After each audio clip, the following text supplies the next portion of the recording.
Minister, last night your government rushed through legislation that will impinge on people's civil liberties.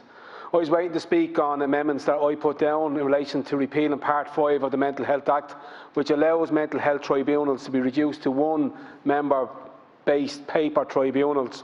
This legislation was introduced to reduce the amount of personal interaction between relevant persons in order to prevent the spread of COVID-19.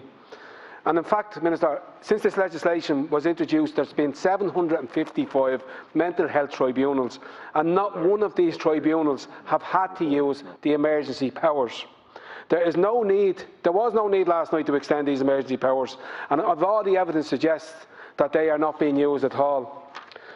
At the recent Health Committee, the mental health reform stated that the legislation is an infringement on the service users' rights. Minister, the government should be focusing on substantially increasing investment in our mental health services and support to address the challenges of the pandemic and its aftermath.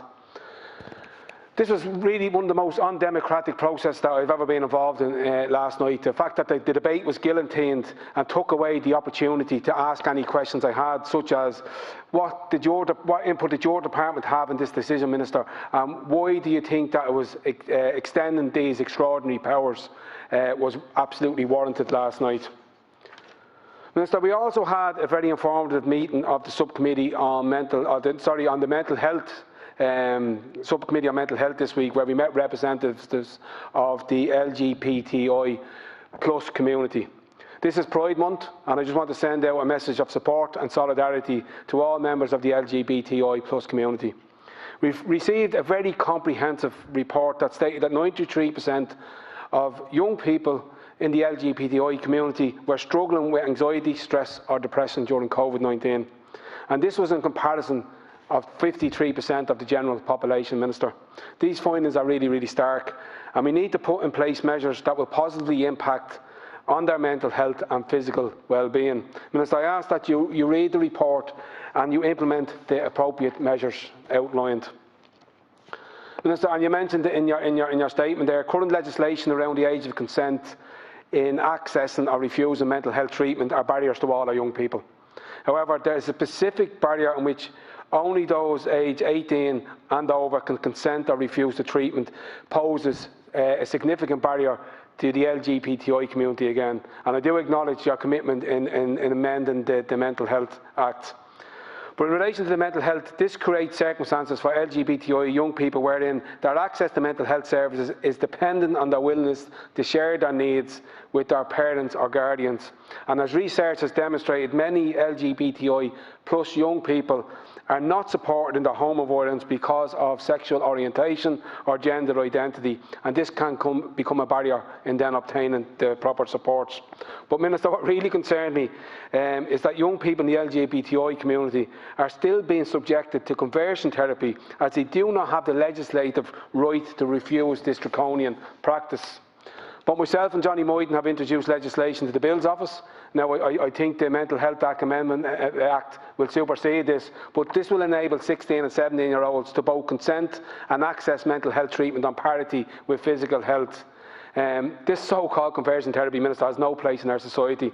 It's harmful, it's destructive, and has been condemned and discredited worldwide by institutions such as the UN Committee Against Torture, the European Parliament and the Irish Council of Psychotherapy. It's plain and simply wrong, Minister. My colleague Fintan Warfield introduced the 2018 Prohibition of Conversion Therapy Bill, and I'm calling on the government to act on this legislation to ensure it becomes a reality to protect LGBTI people of all ages from this harmful practice. Quite simply, there can be no more delays. Minister, the recent Sinn Féin motion that was unanimously passed in this House recently called for an increase in investment in talk therapies. We call for a removal of the medical care barrier and additional resources to be supplied to community-based services to provide this treatment. Minister, I read your 76-page The Model of Care of Adults Accessing Talk Therapy report for mental health services, and I have to say it's not really worth the paper that it's written on. It's more of a staff induction handout pack than a comprehensive report into appropriate access to talk therapies. The latest figures I have still are there's 10,000 people waiting on primary care psychology appointment. The vast majority of these have children, and we all know that early intervention is key in people progressing and stop them from regressing in mental health. But of the 10,000 people that are waiting on primary care psychology, 5,500 of these are waiting over a year for an appointment. This is just not good enough. Can you imagine people's regression in mental health that can happen in a year? Can you imagine the impact that this can have on a family over a year? At the launch of the document in April, you said that the therapies will be accessible, and I quote, and ensures everyone gets the right support in a timely manner. Over a year is not a timely manner, Minister. We just don't need another tick box exercise. We need to have the appropriate services in the right place. Minister, COVID-19 has shone a light on the frailties of the mental health services, and we have heard that the shortfalls in access to appropriate services have impacted all members of society. We were in a mental health emergency pre-COVID. We are now in a mental health crisis. Minister, I acknowledge that you inherited problems, but you're coming into a year in your office and people are not seeing any significant progress in how mental health supports are provided. So I urge you to introduce the 3 R's: resource, rebuild and reform our mental health services. You have a unique opportunity to be able to do this. You can allocate substantial investment in our mental health services and supports. You can create a dedicated lead for mental health within the HSE who reports directly to the CEO.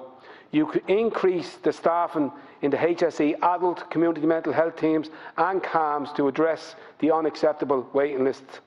Minister, there's another thing that I'd like you to do. You can also mental health proof the decisions that are made at the Cabinet table.